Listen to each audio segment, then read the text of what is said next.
Visi misi Wali Kota Gorontalo Haji Martin Taha SEMekdev dan Wakil Wali Kota Gorontalo Dr. Charles Budidoku untuk periode 2014-2019 yang telah dilaksanakan selama ini telah dirasakan manfaatnya oleh masyarakat yang mengindikasikan pelaksanaan program pemerintahan dan pembangunan di Kota Gorontalo berjalan sesuai dengan prosedur yang berlaku.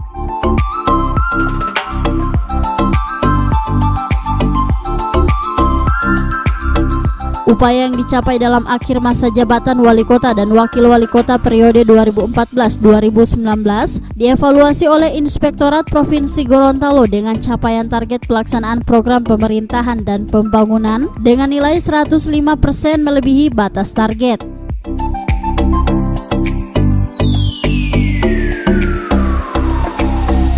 Capaian ini merupakan hasil kerja keras dari seluruh aparat yang ada di lingkup pemerintah Kota Gorontalo yang selama ini terus berperan dalam hal pelayanan prima bagi masyarakat.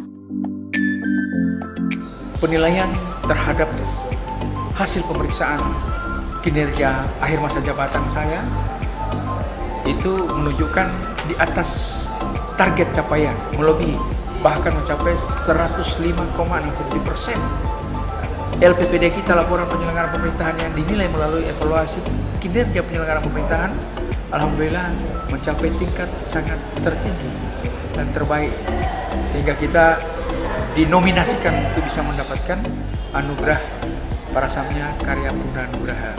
Demikian juga sakit kita, kemudian juga pengelolaan tata kelola keuangan dan aset, sudah 4 kali berturut-turut ada WTP, dan insya Allah saat ini sementara pemeriksaan BPK bisa mencapai opini WTP juga tahun 2018. Ini upaya-upaya yang kita lakukan. Tentunya yang kita ingin capai bukan mengejar penghargaan, tapi karena kita sudah berbuat, kita sudah melakukan sesuatu yang terbaik, maka dengan sendirinya pasti kita akan dinilai oleh lembaga atau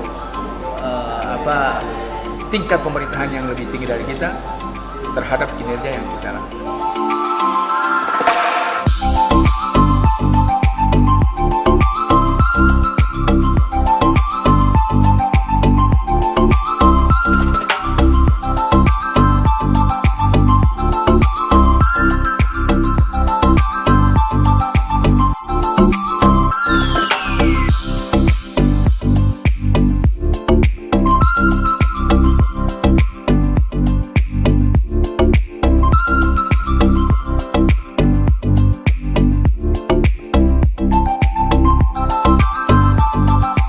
Tim Liputan Advertorial Mimosa TV.